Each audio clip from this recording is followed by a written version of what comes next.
And now, it's time for another Dice Tower review with Tom Vasel. Hey everybody, I'm Tom Vasel. Welcome back to our continuing coverage of all things X-Men United.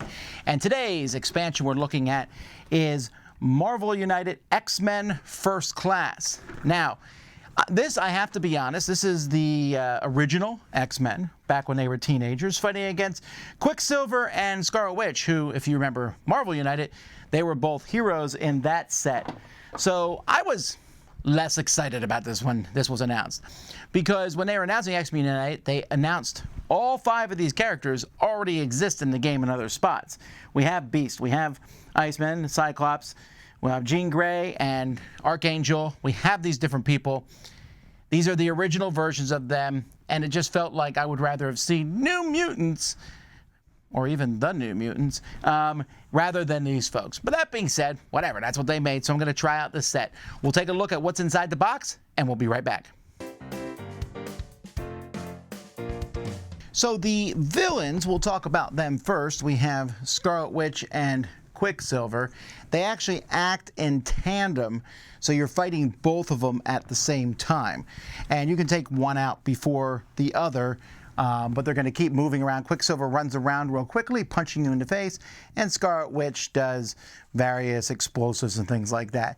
There's also some really interesting chaos magic and a very weird card called reality warping, which kind of almost resets everything. Not the game, but resets your starting positions. These 5 people, and you got to feel sorry for them, because Professor X sure made them dress up in dorky outfits, and I can say that because I'm the king of that. And you can see why Iceman here decided to stay in ice form all the time. The models are pretty cool. Angel looks good with the wings. That's going to look really good painted. Beast and Cyclops, maybe they don't look as cool. But Iceman, I like that he's shooting the little ice out of his hand. That's a cool little model. And then we got, Scarlet Witch and Quicksilver, although I'm tempted to not paint them and just use the painted versions I already have that are part of the original one.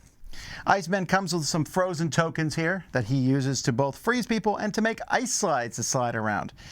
The rest of these characters don't feel dramatically different than their other counterparts in the game. Well, Angel's different. One of these characters is one of my least favorite in the whole set, but the rest of them kind of range. There's a few that I like a lot and a couple that are okay. But I really like the villain. Watch my ranking to see how high they go. This game adds a couple locations here. Island M, where you can discard a card to get a wild token. That feels like it's worth it. Here, if there's any civilians, you can do damage to a thug or a henchman in this or an adjacent location. That's pretty cool. And here, another hero can draw cards until they have 3 in hand or gain 1 token. I play with this one all the time. Also, it's Xavier School for Gift the Younger, so that's a lot of fun. I almost always make this my starting location because that makes sense thematically too. Now, the module this one has is one of the few modules that makes the game easier. You have the Danger Room, you attach it to a location, your starting location. When you put the threat cards on top of it, they're still going to cover up the whole thing. However, when it's revealed, you can do the end of turn, or you can do the alternative end of turn, which is just to gain a training card.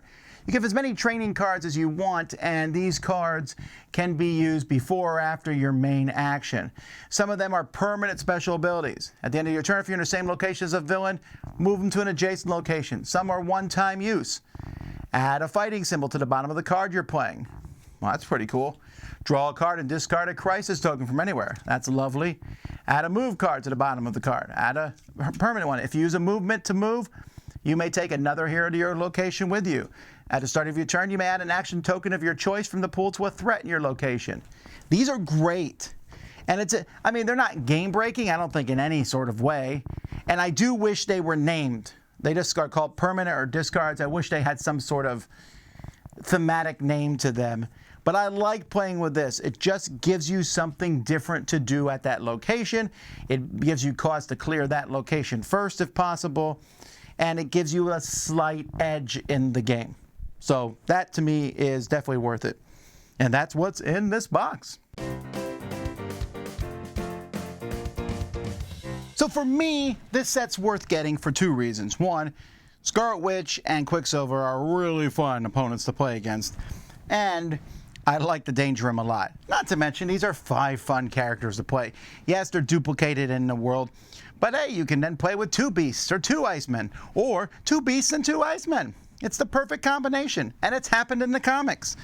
But it's fine. It's a good one to get. If you have X-Men, the base game, it is going to be a little weird because here we got Jean Grey and Cyclops right on the cover and Beast, and now you have 3 of the same characters. Although if just regular Marvel United, it's the first one you have, this is a great expansion to get. But other than that, it is a lot of fun. I really enjoy the stuff in this box.